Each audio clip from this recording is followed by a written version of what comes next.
And boy, things have sure changed in the last 35 years. Of course, television goes back much farther than that. It was in 1882 that French artist Albert Robida made these prophetic sketches of a home picture system that could do everything from entertain to teach. And then just 2 years after that, inventor Paul Nipkow started developing a spinning disc system, which would mechanically break an image down into impulses and then reproduce it the same way. Well, this system eventually proved to be bulky and rather poor quality. But you know, that idea would not be totally abandoned until the early 1950s. It was really these two serious-looking fellows, Vladimir Zworykin and Philo T. Farnsworth, who perfected the all-electronic system, which is basically the same thing we use today. Experimentation with this new toy continued through the 1920s and the early 30s, but by the late 1930s, TV was almost ready for the public. In fact, several studios were set up. And in 1939, at the New York World's Fair, broadcast television made its debut. Franklin Delano Roosevelt starred in that early transmission, being the first U.S. president to appear on TV.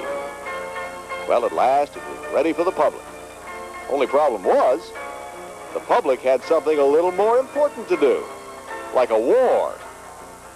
All television development was halted then until 1946, when TV fever really broke out. First sets started coming off the assembly lines and finding their ways into the corner bar and the homes. And of course, it was on this day in 1947 that TV5 signed on the air. Oh, those old bulky Dumont cameras and those banks and banks of hot lights finally evolved into what we have today, these handheld color cameras and the small lights, which are getting better and even more compact every day. This whole big room out at our transmitter site once was filled with just the transmitter itself. Well, now these three cabinets house the entire transmitter, which someday will probably be reduced right down to the size of a loaf of bread, maybe even smaller than that. Just about everything that was done mechanically in those old days is now, or soon will be, accomplished by little electronic chips and the computers. What you're looking at right now, out here at our transmitter site in Parma, is the latest thing in the whole world, really. Giant satellite uplinking facility that enables us to send our picture 22,000 miles out there into space to a tiny Earth satellite, and 22,000 miles back down again to some point of the globe most anywhere. Nobody else in Cleveland has anything like this except TV5. That's one of the reasons we've been first in Cleveland all these years. And 35 years from now, on our 70th anniversary program, who knows what we'll see? Maybe we'll be up there sitting on that satellite ourselves. That's true. You never know. That's right. You Thanks, never Joe. know. Before we forget it, I want to thank Stovers. That's where we are. You can see that. An American Commodore tuxedo and the Florist Association of Cleveland. We also would like to thank our crew. They have put in a lot of work and a lot of hours in getting all of this together. Our producers, thanks to all of them. If not for them right there, we wouldn't be on right now. And thanks to all of our alums who came here. And we'll come back in just a minute and introduce you to the governor-elect and to our general manager. Special guests that joined us right now. As you can see, Governor-elect Richard Celeste and our very own general manager, Ed Cervenak, and hello to both of you. First of all, Governor-elect, as we might say here, what are your first recollections of television?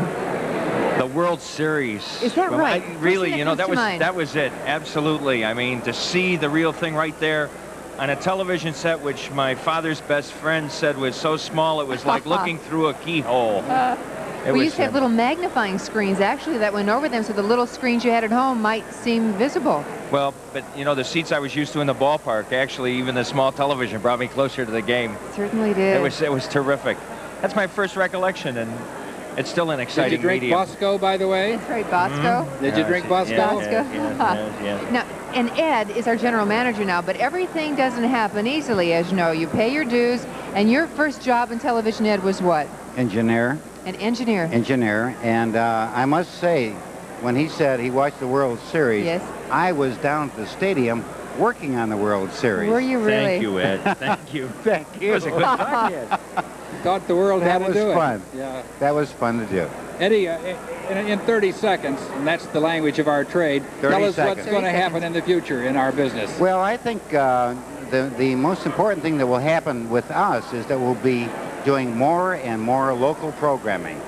And we will also bring in satellite feeds from across the nation to inform our viewers. Well, I think we have something It's an exciting future to indeed. sip on here. Something to sip on? Let's take a look at that. Can we have some our way of that? right now.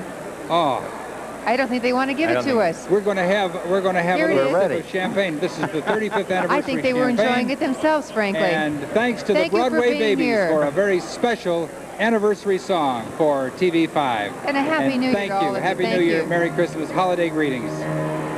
On December 17, a TV station hit the screen here in Cleveland. With 300 TV sets, Scripps and Howard placed their bets here in Cleveland. Now it's time to celebrate. Since 47, you've been great in our community. So we're wishing you the best.